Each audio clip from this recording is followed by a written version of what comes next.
All right, welcome back to the Big Ass Cornhole Podcast, where we are now joined by Mr. ACL Pro, Mark Richards. What's going on, buddy? Hey guys, always a pleasure being on here. Thank you again for having me. Of course, man. You're like you're an easy interview for us. So like this won't be the last time you're on. So you know what I mean? You're well spoken. You answer the question, so I love it. So first things first. What's how you been, man?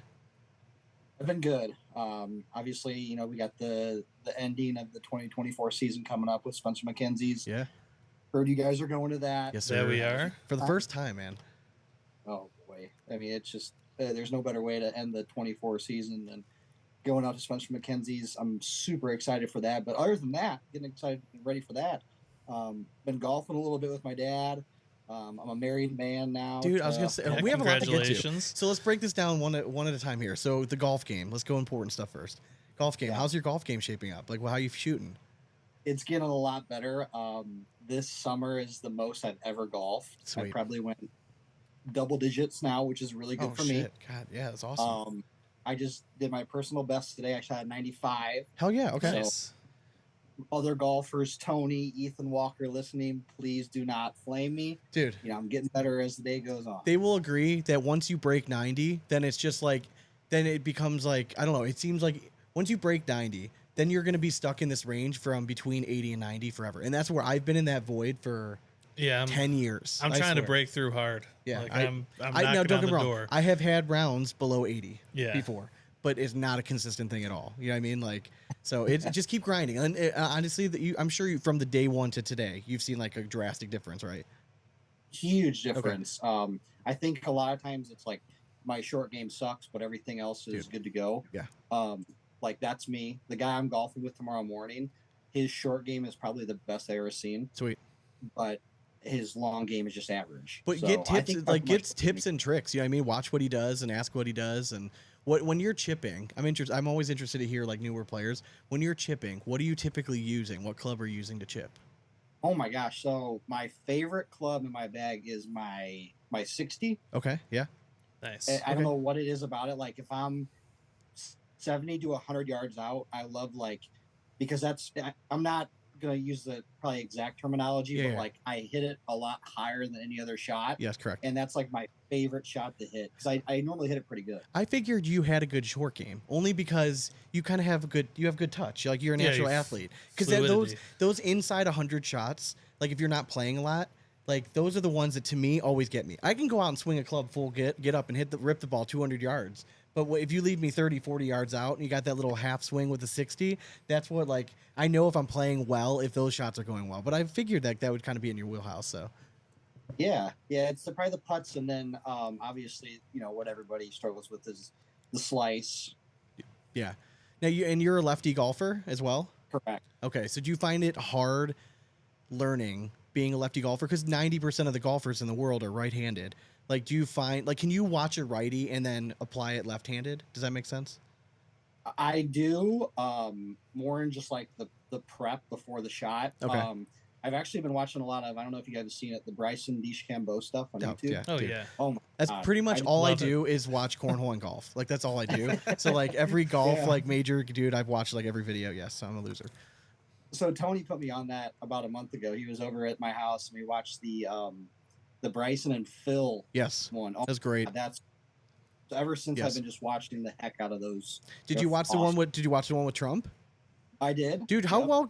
Listen, say what you want, politics aside. The old man can swing a golf club, and he knows where it's going. It's no bullshit. Like he is a scratch golfer. I mean, he's been golfing for that long and perfected it. I mean, we're talking 230 down the middle. Plays a little baby fade. And it just knows wherever everything's going. It's great. Yeah, I mean, he really does have some skill. It surprised me, to be honest with you. But okay, so you watched the most recent one, the John Daly one? I've watched it twice so far. Okay, so you liked it then? Oh, I loved it. So I loved it. The first time I watched it, there were moments where I found myself like almost getting a little embarrassed for Daly, just like a little cringy, just because I felt like he was trying to. Only because I felt like he was trying too hard in front of the cameras. There were a few moments though where he was completely authentic, where I'm like, dude, that's all you need to do. Just be yourself. Yeah. Like you don't have to like. Now he did admit that he was like 30 beers deep at that time, so like he was feeling it. But he can still hit the ball, man. It was a fun episode to watch for sure. That was the definition of keeping it loose. Yes, for sure. I love one of my favorite Bryson DeChambeau is the most recent one where he did with Grant Horvath. I think he's got he's got the best swing in golf. Like just the smoothest swing. It also helps that he's like 6'6" and he's just like tall and lanky, and you know what I mean? Like the tall lanky kids always do well. They do. Correct. Like does not shock me that Tony Smith is good at golf. Ethan Walker's good at golf. You know what I mean? Like yep. Short, stout dudes are not built for golf, and like that's where I've been fighting an uphill battle to try to hit a long ball for a long time, and I've just kind of given up on it. Just accept it what it is. Yep. So what are you playing 18 typically when you go out? You playing full rounds? Oh yeah. Okay. Yeah, always 18. Okay. Always 18. I love. Do you have like a home course right now, or have you enjoyed like trying a little bit of everything around your area? I do have like a home course. It's called Hamlet. Okay. There's like a little bit of water on 3, but other than that, it's pretty wide open. It's the perfect course for me. Hell yeah. No, I do. I hear it. Like just hit and spray, you know what I mean? And then just spray and pray, and then correct. Get yourself close enough. Wedge in. Like surprise, I relate like the golf game a lot to cornhole. Like the biggest thing I do, especially like after I hit a bad shot, is like after I breathe in, when I breathe out, like I'm letting out every single thing that I just did wrong, and my next shot's going to be 100% positive. Like it's fitting really well with my cornhole game too. I needed to get better at that because I was fiery young man, right? Yeah. Real hothead. But then since I've gotten older and I don't get an opportunity to golf very much, I just try to enjoy when I'm going out there. So if I hit a bad shot, I'll let it linger for like 10, 15 seconds. And then I remember like, dude, you've golfed like 4 times this year. Like you're not going pro. You're here to have a good time. Just enjoy yourself. But cornhole is the complete opposite. I tend to let bad rounds linger a little bit too much. And then before I know it, I'm down 12 more points. You know what I mean? Like, not good. But to that point, I also realized why cornhole players tinker so much. Because I had like some putting woes early on. And I was like, all right, maybe I just need to switch something up. So just change my stance up a little bit. And all of a sudden, like, it's like I'm putting everything perfect now. I'm like, all right, so I understand when it comes to cornhole. Yeah. I mean, good Lord. The similarities, man, let me tell you. No, it is. The mental side, 100%. And then even like it's you're not playing against an opponent, but like you just have to look at like each hole as like your opponent. You know what I mean? Like you're just trying to conquer that distance. And in theory, golf should be such an easy game, just like cornhole. But like it's way harder when you're trying to get really good at it. You know what I mean? Absolutely. Anyone can be like go out there and be average. Like if you keep playing, you're gonna be a bogey golfer. You know what I mean? You're gonna break 90. You're gonna be a bogey golfer. Just like when I go out, like I go out 3 times a year to tournaments. Mm-hmm. I can be above average, but I'm not going to really compete with the highest high. But that's not my goal. Like you'll win a couple matches, but consume the most beers. Yeah, I'll upset a few guys that care way too much about it. You know what I mean? And have fun, and then I'm good. And that's what I'm doing. So okay, so wedding. How'd the wedding go? So half the first part's over. The second part's close to happening. The first part was just courthouse. We got it done just for some personal reasons. I got nothing crazy. Just not teaching anymore. So what comes with that. Yeah, for sure. Having all the benefits and stuff. But absolutely. We had the courthouse wedding, and then we went back to my my mother and father-in-law's place, and we had our favorite Mexican spot. They catered it there, and we had a really small dance floor. But the best part about it was just having everybody there that we care about the most. Like it's nothing crazy. Yeah. I'll tell you about the second part in a second, but like my favorite part of the whole day was when we were sitting at the end of the table and just looking down the line at our 40, 50 people who were there and just thinking to myself, like, people that really, really care about us. Yeah. I wouldn't want it any different than it is right now. Yeah. So that was the first part. Second part is in October. We're going to Mexico to actually do like the ceremony and all that jazz. Hell yeah, nice. You guys are going to this part. So I don't know how much cornhole we're going to get in there, but we've got myself, Nico, nice, Ryan Windsor, okay, Tony Smith, Adam Hisner, Trey Birchfield, Stephen Bernasette. I mean, we've got a crew. You have the who's who, so you guys can't be going down there getting in too much trouble. You know what I mean? Like, oh yeah, absolutely. Mark's gonna be the only one that comes back. Out of that group, it wouldn't surprise me. Where's Windsor? He's like stuck at a poker table. Owes a couple guys. He's like on a heater. He's been on a heater for 5 days. Exactly. Adam sitting naked in a hot tub somewhere. You know what I mean? Just taking vitamin juice and all that stuff. I love what you said about the first part of your wedding, when your favorite part, right? You sat down, you looked down, you were appreciating it. The biggest piece of advice I've ever given, if I'm ever like a groomsman in a wedding, is I always go to whoever's getting married that day, and I'm like, if I have any advice for you, is take 5 minutes, 30 seconds, whatever amount of time you have, and just stand back and just truly appreciate it, because the night goes by so fast and it's gone. And like, you just want a snapshot. So like, every once in a while, just stop and appreciate what you're seeing and what you're doing. And like, that way, like, the memories mean a little bit more. Because like, I remember the night I did not stop and do that until my wife and I were standing at the windows towards the very end of the night looking at fireworks. And I like turned around, I'm like, oh shit, like, this is about to be over. I'm like, that was epic. But like, I wish I would have like taken the time to like appreciate it a little bit more. So I think that's what I told you before you got married. I'm like, just stop a few times during the night and just appreciate like how much fun people are having, how many people are here supporting you, that, you know, that like love and care about you. Like, it's good stuff, man. I love that.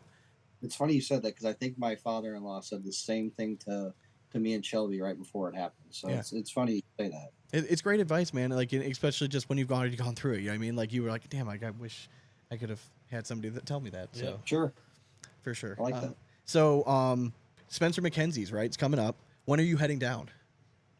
We are leaving on Wednesday. Okay. All right. Are you golfing at all when you're down there?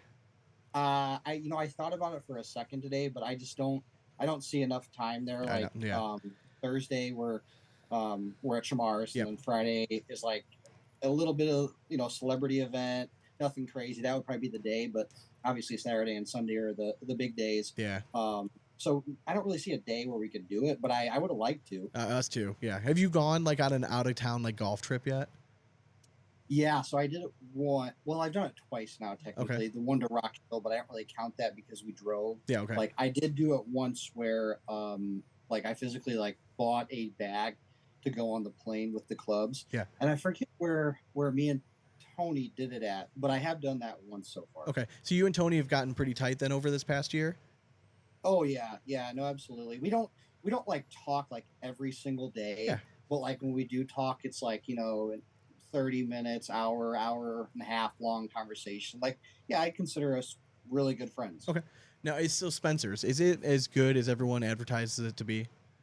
Like, is it like worth it? Like, it's been probably 4 or 5 years. We've been asking everybody, what's the one tournament we need to go to? And I would say probably 90% of the answers have always been, you got to go to Throwdown. Like, it's epic. Correct. Yes. Anything that you guys are about to ask me, I want to try to tell it in a way that you don't normally hear. Like, you always hear about the wind and it's a party atmosphere. Yeah. Like, the thing I'm about to tell you, I want to tell you guys like new stuff. Mm-hmm. What I will tell you is, I told my parents like a month or two ago, I said, next year, don't even worry about the World Championships. Go to Spencer's. Oh, really? Okay. All right. So it's just, yeah. I mean, I've heard it's not just cornhole. It's like an event. You know what I mean? Like, it is truly a festival atmosphere, which is what I'm looking forward to. It is. Like the live music is a great additive. The food is solid. I don't know. It's just a really, really good time. Like, you want to win. There's a ton of money on the line, obviously, but I think every pro would agree that like, you're there to win, but you're also there to just like, it's almost like we got through the year. This is just a fun one to do, and that's my favorite part about it. And you're partnering up with Baby Goat again? Is that right?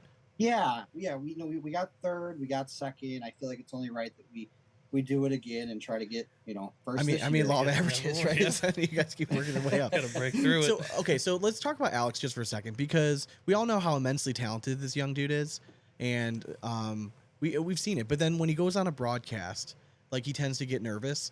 Is that something like you think you would be able to help him with? Because I mean, obviously, like, you've been on broadcast plenty of times now, and you seem to handle yourself pretty well. Like, what kind of advice can you tell Alex, or like any new pro that's coming in that might be playing on a broadcast for the first time, or maybe he has like a little bit of the broadcast yips? Yeah.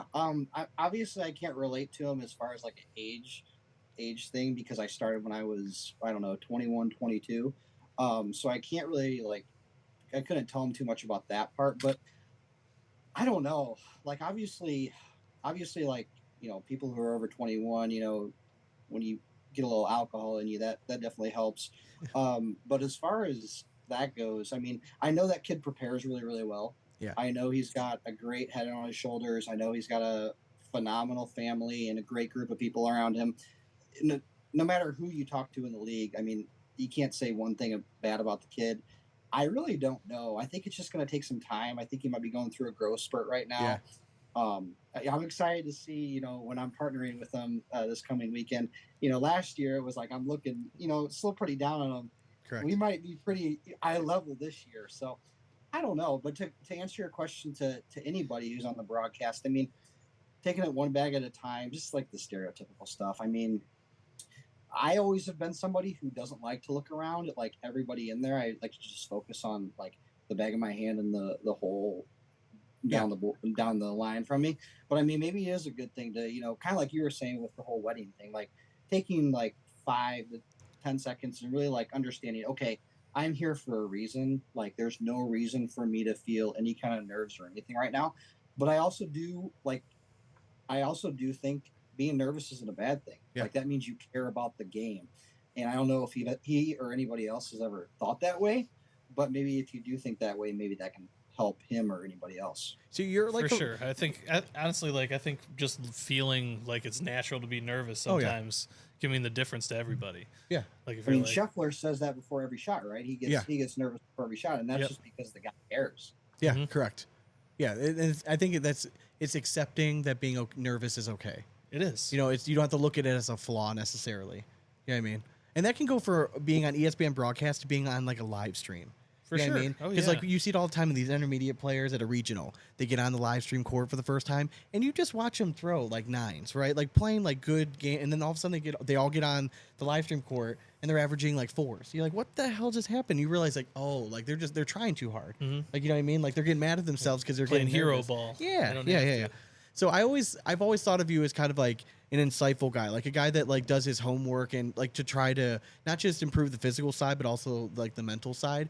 Is there any like go-to sources that you have or people that you really like listening to get like advice or to improve like the mental side of the game? I mean, I think my dad has always done a pretty good job of that. Like he's always been a very positive guy.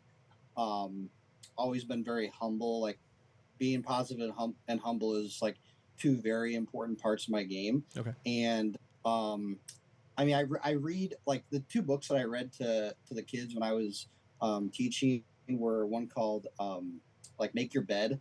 Like every morning you wake up, you make your bed. It like just helps out with your entire day.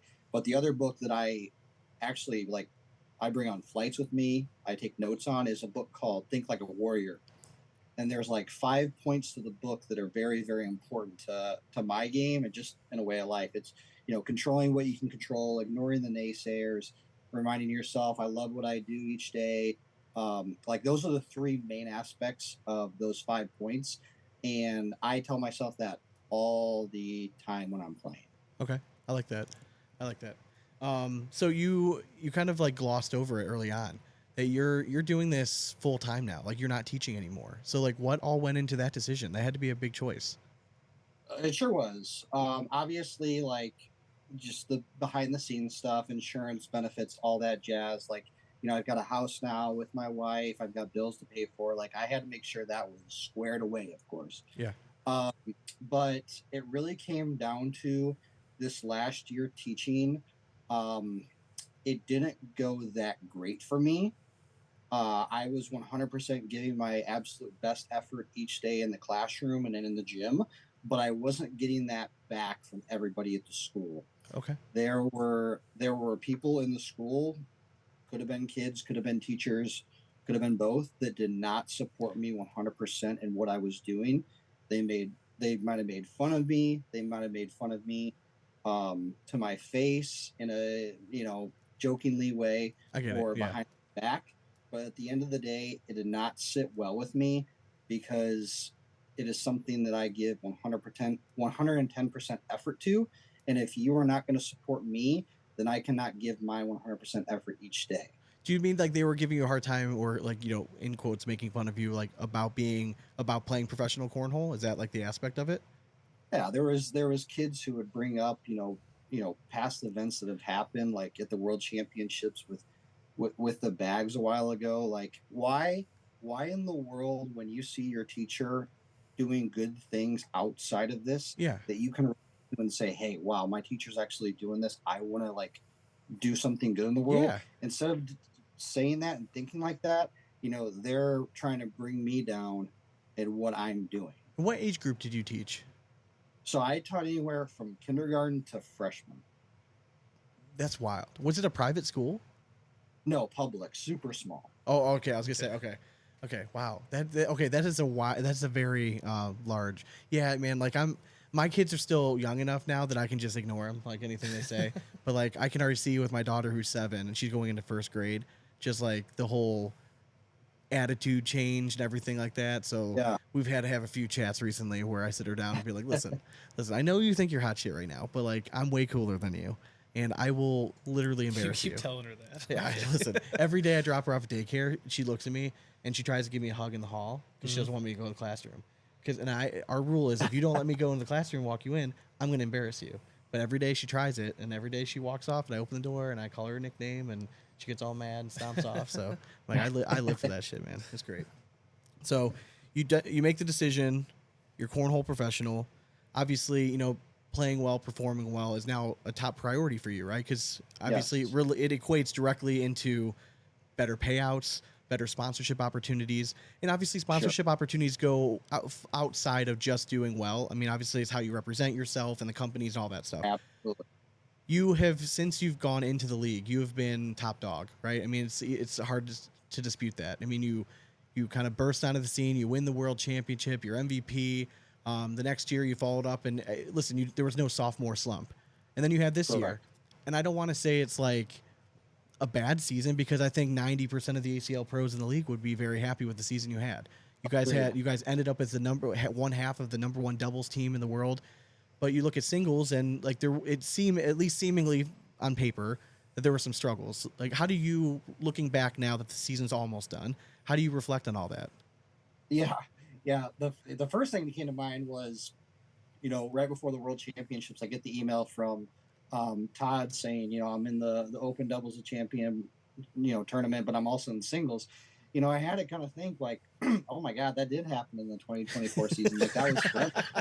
Like I did win 2 Opens, and obviously I'm very grateful and humbled to be doing that. You know, it felt like a while ago, and I definitely didn't have the type of year that I had my first 2 years, but it wasn't anything that I did differently. You know, obviously me getting married was something that was, you know, huge, but I'm not going to use that as an excuse. This is your I chance. just think the competition.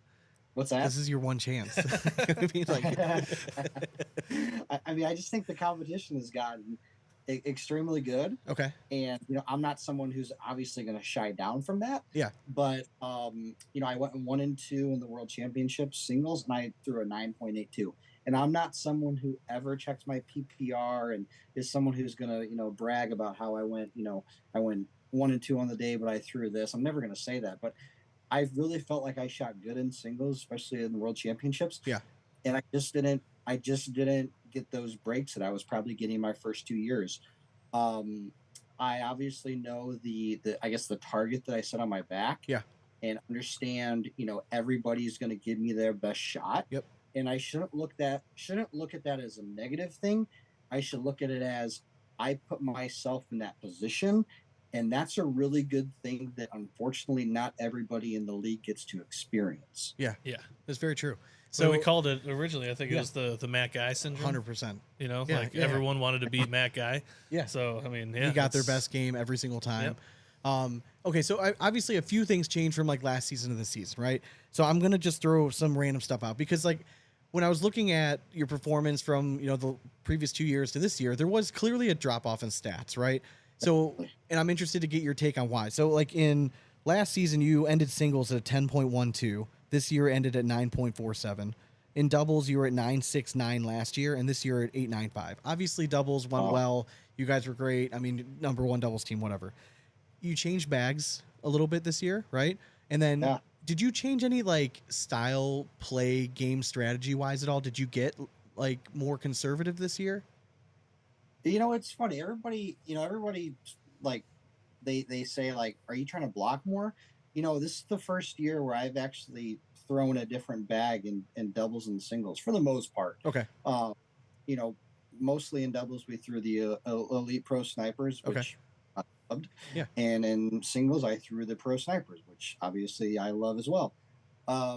So again, not using that as an excuse, but I was somebody who would practice with both. I'd show up to the tournaments and be ready to go. There was a lot of times in doubles where I am throwing it harder. Okay. As you can imagine, it's a slower bag than the Pro Sniper, and it would hang up. I definitely feel like my opponents were trying to block my side of the board more than usual. I don't know if that's because they are tempting me to throw a roll bag or step out. But I definitely think, I will admit to this, I definitely think that I did not shoot the airmail this year as much as I did my first 2 years. And that is probably why you brought up the like being more conservative route. I will never say that I just tried to get the bags back to Tony, because that is not the case. No.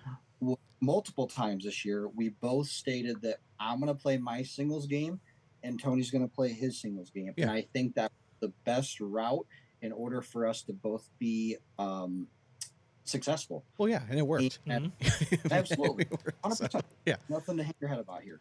But I think going into this next year, singles and doubles, I do need to find a way to be in the hole more.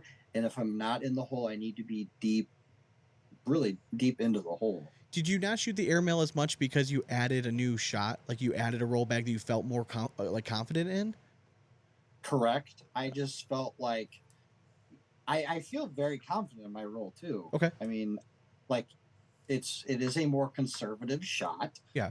And depending on who I was playing or what bags I was throwing against, I just felt like it was the right shot to hit. If you go back to, I think the second or third national where we ended up beating Trey and Adam to win our bracket, I was up the middle that entire day, and any cuts or rolls that I decided to shoot, 80% were good shots. Okay. So I don't know, like, where we get where things went a little bit off this season, but I will say that I did feel confident in that shot. But moving forward, I do think I need to get back to my airmail a little bit more than I did this past year. You made the statement before where this is the first year that you've thrown different bags in singles and doubles. If you know that you're going to throw a bag in doubles and you know in the back of your mind like this might be affecting it, why not just throw the Elite Pro Snipers in singles as well? You know what? It's people around me who really, really care about me. They're telling me, Mark, you don't know how good you are with the Pro Sniper. I agree. Listen, I completely agree. I'm not arguing with that at all. I'm just saying, like, strategy-wise for you, or why not talk to Tony and be like, or do you feel like you're hindering his game if he's throwing a bag that's too fast? Well, that's the thing. So when you go back to our only open win in doubles. Was that in Australia? No, that was at Canton or Ohio or something. Oh, was it? Okay. Hamilton, Ohio. That's right. Okay. Yeah, Devin and Jeremiah. We actually threw the multicolor Pro Snipers in that tournament. Tony loved that bag. I don't know if he would admit that his roll shot was better with that bag than the Elite Pro Sniper. Yeah. But his roll shot was nasty with those bags. And there was a tournament after that tournament where we won, that they were just super, super sticky that day, even for Tony. Okay. And we didn't throw them again. We moved on to the Elite Pro Sniper. And I moved on to a different bag as well. I stopped throwing them. Okay. But then come around to the second half of the season, I started hearing people say, man, where are those multicolors at? And I started thinking the same thing, and it was true. I needed to go back to that bag. I'm good with a dirty Pro Sniper. Okay. Yeah. But I also know that I'm good with the Elite Pro Sniper. Well, I mean, again, it's hard to argue because you guys were tied for number one team in doubles. So I mean, obviously, what you guys were doing was working. But listen, going into this season, when you and Tony decided to pair up, everyone was basically you guys were the next Matt guy, Jamie Graham. It's like, well, who the fuck's gonna win? And then you guys go out and win the first one. And we're like, well, fuck. Are we still playing the season? Is it just like who's gonna make the other broadcast next to you guys?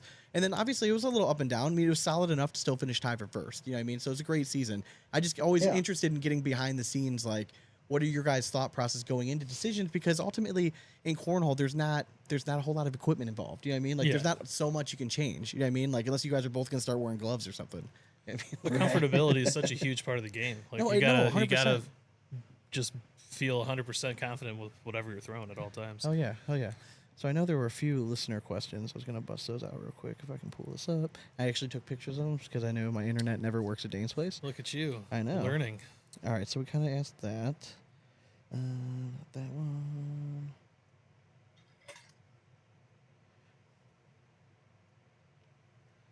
Oh, so John Mendoza wrote, there's no question, but he met Mark Richards' parents during Worlds Week at the Sky Bar, and he said there's some great people right there. And then that's why Mark is such a class act, so I do like that one. Shout out to the Cambria. They have the best whiskey sour I have ever had in my life. Oh. Okay. See, talking my language. Yeah, for sure. And I just got turned on to those too. Are you more of a beer guy, or are you more of like a mixed drink like that? More of a beer guy, but are you okay? I was sitting at the Cambria, and Adam Hisner was down there with Harsh. Yeah, and they had like the best looking whiskey sour. I was like, I'm going to try one of those. And it was awesome. That does not surprise me at all. No, I mean, not at all. With those, we need to class it up right now. So it looks like you had a solid weekend at the Central Indiana Throwdown. Michael Pierce, just wanted to thank you for coming out and supporting them. See, he would love to hear your thoughts on the tournament itself and any improvements you think they can make. Yeah, I don't know if you guys saw that. It was K9 was there. Wally. Hell yeah. He was doing that tournament. It was a really fun tournament.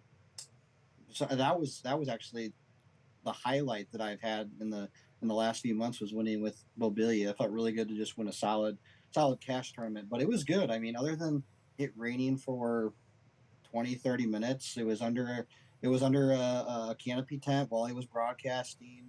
Good competition. Danny Seals, some other good throwers, Sebastian, Tony Mayball. It was a really good tournament. Payouts were solid. Tournament ran well. I was home at 5:00 that evening. So no complaints. Nothing wrong with that. Yeah. Dude, and for OG cornhole fans, like if you're a truly OG guy, Brandon's name should be you should be well known. I mean, he's been on ESPN broadcast before. He's a fucking killer. He just never really decided to go the pro route. But he's one. If he went to the pro qualifier, he's probably going to qualify without question. I mean, he's that talented. Yeah, exactly. One of his buddies actually wore a shirt to the Ohio Open, I think. And he's going to hate me for saying this, but he's actually sending me one too. It says, "Hi, my name is Brandon Mobilia. I've had 2 Bud Lights, ... And on the back it says, I'm effed up." So like that. I'm getting one set my way too. Hell yeah. No, I was pumped when I saw you guys. That's who you were partnered up with. Because, again, like his name pops up once or twice a year at these big tournaments that he wins.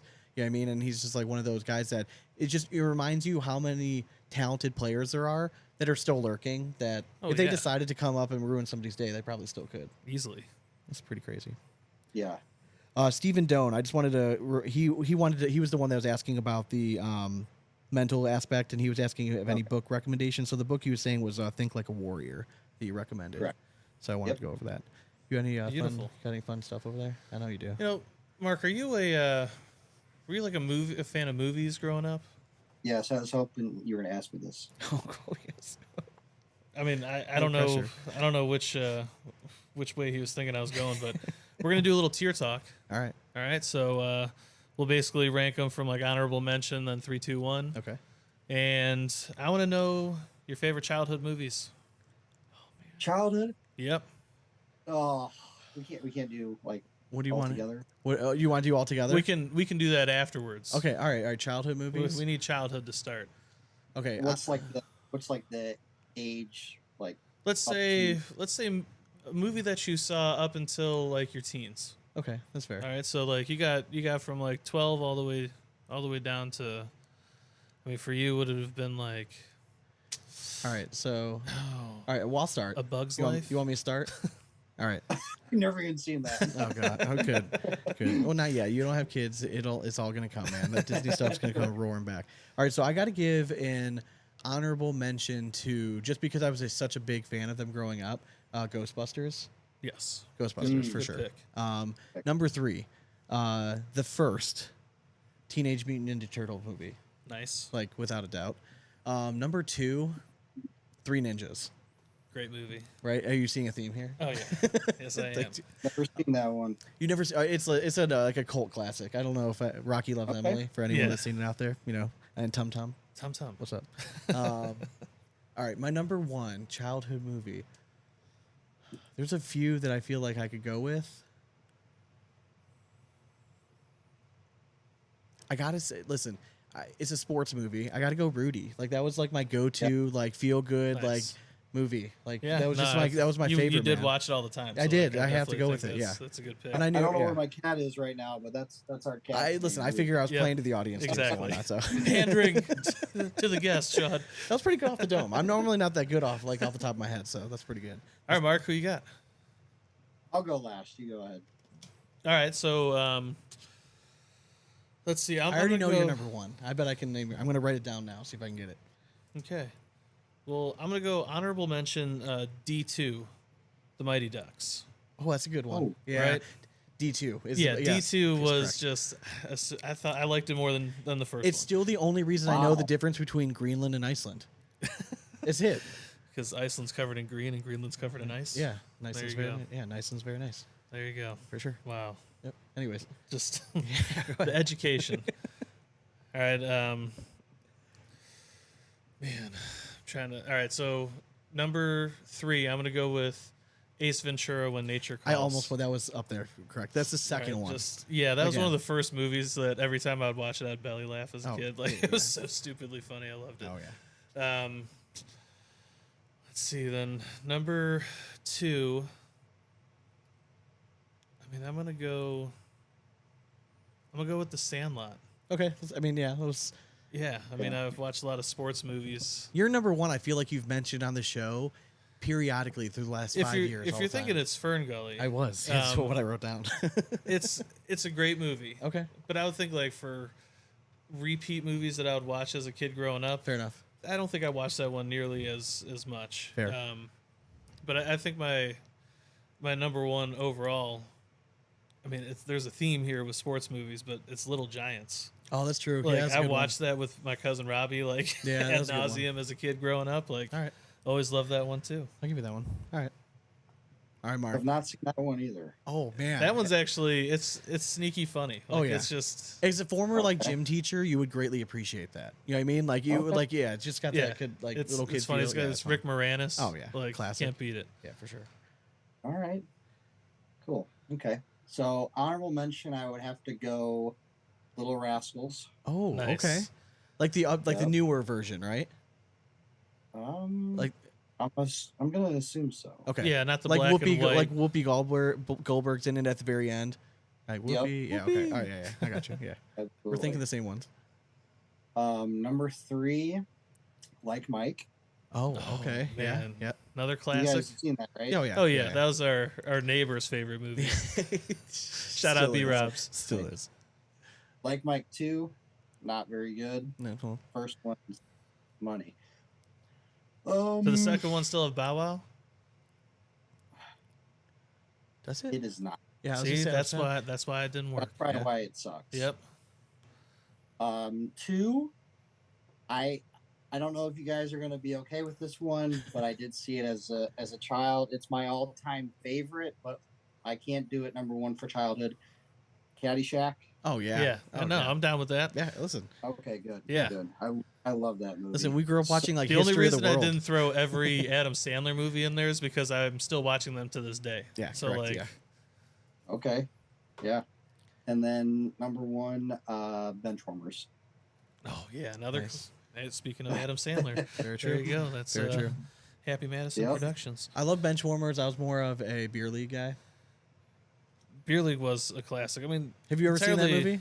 entirely different. Again, that's movies, another though. cult classic, though. Oh, Beer League is yeah. Artie, or was it Artie Lang? Artie Lang, yeah, Just just filth ball yeah, movie. Love it. It's absolutely hilarious. So you can't say 60 Degree, all right? Because we already talked about this. What's like your go-to club in your bag right now? If I had to tell you, you had to hit a shot. So I just got new clubs for Christmas, Nice. and What'd you get? like last year, What'd you get? I can't even say it. I mean, a beginner guy, they're no Titleist Callaway. Okay. They're top plans. Okay, Nothing wrong with that. Yeah. Clubs are Okay, clubs, good. man. I like them, but last year somehow my 9-iron broke. Okay. So for Christmas, my dad got me a new 9-iron. I think it's like I forget what it's called, like a nitro or something. Okay. But it's a little bit different looking than my other clubs. Yeah. And all day today I was hitting my like 9-iron that comes with the bag pretty well. But then on the last hole, I realized I wasn't hitting the one my dad got me, and I hit a beautiful shot with, and I was like, yeah, I just switched to the one you got me, and it was a cool moment. But that's definitely my favorite club, other than my 60. What's yours? What's your go-to club right now with this set? With this set, did I gotta go pitching wedge? Yeah, you have been money. Yeah, I mean, You've I'm done a like, nice job changing the trajectory. Yeah, of and your I can shots go and anywhere from 100 to 140 with it. Like, Yeah. it's pretty nuts. Wow. So, yeah, I mean, It's a good problem to I do have. like it. Yeah. It's weird for me because like my old set, because I also got new sets at club like 3 months ago. It was right before we went to Arizona, whenever that was. So my old set 7-iron was my bread and butter. Like if I was struggling all day, give me a 7-iron. I know I can knock it, 160, 170 yards straight. You know, I'm good. But this new set, all the lofts are different, and I don't know if that's what it is. But my 8-iron with this new set is just like I just want to use it all the time. Like I'm just like, and normally my old set, my 8-iron was going 140. Now all of a sudden, like I found myself, I don't know. Again, I don't know if it's new clubs or if I'm just making better contact with the ball. I'm not picking it, and I'm actually compressing it. But now I'm hitting everything like 15, 20 yards further. So like taking me a big time to adjust. So now I'm using an 8-iron from anywhere from like 150 to 165 yards out. I mean, so and that's what like my driving distance for most courses. That's the distance I tend to find myself in most often. Yeah. So feeling comfortable with that club's actually been kind of nice. Just be hitting all 8-irons, man. Listen, I might just have to do that. Bomb down the fairway. Yeah, seriously. Biatches. Let it rip. All right, one more question. Do it. What animal would you most fear to have attack you, land or sea? Land or sea. Land or sea. I mean, like I feel like drowning is pretty terrible, but while you're getting ripped apart while you're drowning is pretty awful. So if I'm going sea, dude, orcas scare the shit out of me, man. They're just so okay. fucking Orcas big. are a good one, yeah, because everyone would just like say great white, but And nobody's lived to tell the tale of an orca on attack. land though. Like I'm sorry, like after watching The Revenant, like Yeah. dude, like grizzly bear would just Very true, but like, you don't think with orca you could like free willy that guy, like have him like jump over top of you? I mean, only if Michael Jackson's Michael wearing. Jackson, I got a yeah. white flowing shirt. in the background. Yeah, that's it. A boy can dream. Right? That's a movie I should have mentioned too. I mean, that's- an yeah. honorable mention to Free Willy for sure. We'll both throw that one Yeah, onto our list absolutely, because we absolutely. love that one. So okay, that's my answer. Good answer, Mark. How about you? I'd have to go with either snake, even though I've never seen a snake that like is actually like, aggressive, or like alligator. Oh yeah. Terrified of both of those big time. So you're not a big Florida guy. You know what? Once every 5 years is cool with me, but other than that, yeah, every 5 years. yeah. Like that. He's heading north for vacations. Yeah, correct. Where's been your favorite like vacation spot you've hit so far in your life? I mean, I have to say Australia. Oh, is it worth the trip, man? Is like I've been dying to go. You want me to be honest with you? Yeah, please. 20, 25 hours altogether, one way flight. You better be staying there for at least 2 to 3 weeks. Yeah, that's what I've heard. Probably 3 weeks minimum. Yeah. It is very nice, but plane rides, oh my God. I'm very grateful for that opportunity, but it was crazy. Would you ever go back there again? Depends on what it was for. Okay, I get you. All right, so all everything paid for, you're going, but like on your own dime. Like, Yeah. why not? I get it. I got you. I get it I got you. 100%. Where's been your favorite place to go? Ooh, that's tough, man. Dude, I mean, I really like I like Key Largo a lot. Yeah, It's beautiful. Yeah, I bet. like it's just it's nuts. But I honestly would have to say Cape Cod, as corny as it is just my happy place. No, So, I get like, that. I just go somewhere that I know. Cape Like, Cod would be my just the easy fact that answer. we grew up there, and I feel like when I drive around, like I don't need a map. Yeah. It blows me away. I'm just sure. like back to my other home. If you haven't been to, I can't say this now. If you haven't been to Portugal, go to Portugal. It's fucking beautiful, man. This has been Yeah. like my favorite country I've been to. It's I mean, gorgeous. Ireland would be up there as well. For me, Yeah. just because. So beer. Ireland's hard for me to judge though, because when I went in that time of life, like I was there with 2 of my best friends. Yeah. And it was literally just 3.5 weeks of partying. I mean, I went with the family, and then I went with my wife. Yes. Had a blast both times. Yeah. So, I mean, to me, Yeah, it shows up and shows out. Hell yeah. Nico's mother-in-law just went there. Did he really? Yep. I mean, we have family friends that live there. Like my college roommate was from Ireland. I mean, it's like we have opportunities to go back over there. I just try, like with 2 kids, like the thought of putting my son on an airplane for 6 hours right now is like a form of torture that like if they could bottle that, they could get any information. I mean, out they of make any sedatives for that. I mean, I know, man. Like we might need it. Like, I mean, I thought coming back from entire Disney World was bottle bad, of and that Benadryl, was yeah. like just 2 hours, so that was just a nightmare situation. But maybe someday you'll get to experience all that too. That'll be great. That was the corniest little line right. So let me ask you, before we let go, I'm interested. So you obviously you're all in on this cornhole professional thing, right? You're no longer teaching. You're a cornhole professional. Correct. Do you like the direction the ACL is going with the apparent like shrinking of the pro field? To put it short, yes. Okay. I think this is an important question to throw back at you, just because I was thinking about it before the show. With the intensity on like hiring officials and getting officials at matches, and the pros wanting officials pretty much on the boards every single match. I'm not 100% sure, but there has been multiple rumors about the foot foul going away, like the foot, that whole thing. Yeah. How much does the official actually come into play now that the pros are going to be working on not going over the line? Like, wasn't that the biggest thing about officiating was like watching that, right? Yeah, I mean, because there was only like one time, like I could hear, I think it was at Worlds there was like a situation with Trevor Brooks where he touched a bag or something, and then they ended up giving up a lot of points, I believe it was. But besides that, like, and the official wasn't even there; they had to call him over. I kind of agree. Like, apparently we're going to be finding out a lot of information on September 2nd.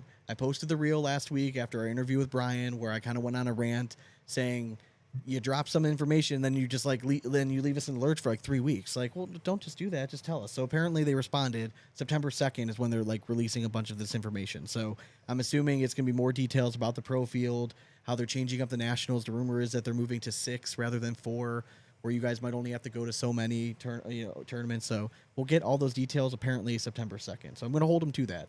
So, fingers crossed. And if I get any information this weekend at Spencer's, just make sure you join Patreon. And I'll drop that info there. Nuggets. Going back to your question though, yes, like, please. If you watch the awards, like Stacey Moore did say live, like the ACL is investing a lot of money into a lot of very important things. I 100% believe that, and I want everyone else to believe that as well. I don't know. My biggest thing right now is like, I didn't have the greatest years this past year, but it is my full-time job now. I am going to prioritize, my sponsors and getting them out there as best as possible, and hopefully that will grow the sport. Yeah, and we still want to collaborate with you on something, so we're gonna work on this. All right, because I think that there's joint interests here that we can help each other with. But no, like it was weird because the week before this, I ended the episode basically saying like, listen, like the ACL is the one organization that's going somewhere. So if we want this sport to get as big as it can, it only makes sense to me as a community that we kind of support like the direction that they're going. Do I get frustrated at times with the way they're doing it? Of course, but I feel like it's important for independent people like us to like hold them accountable. But like I still believe in the direction they're going. I just want the information faster. That's all it is. Do we have more time? Can I ask you guys another? Please. Of course. As much as you want. So I have this conversation all the time with whether it's my family or just friends with watching a live broadcast, right? Yeah. On the TV. Do you guys think for a newer viewer or somebody who's only watched it 2 or 3 times, do you think the games that you're watching are better for the sport to grow in a sense of fun and flamboyant energy and all that jazz, or do you think it should be played serious, no smiles, just a very competitive game? What do you guys think? Okay, so I think it depends on the level of play that's going on the boards. If the level of play is shitty, then we need some pizzazz. You know what I mean? You need something to keep my interest. But if the level is good and the competition is good on both sides and it's a tight match, then I think the series atmosphere can work.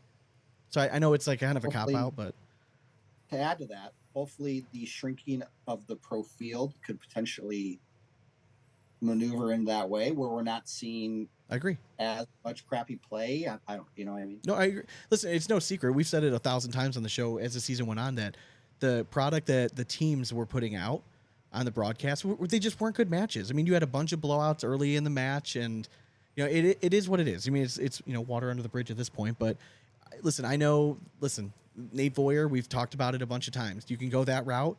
In my opinion, as just a spectator watching on TV on a broadcast, to me, that moment was the only memorable thing about the entire event that time.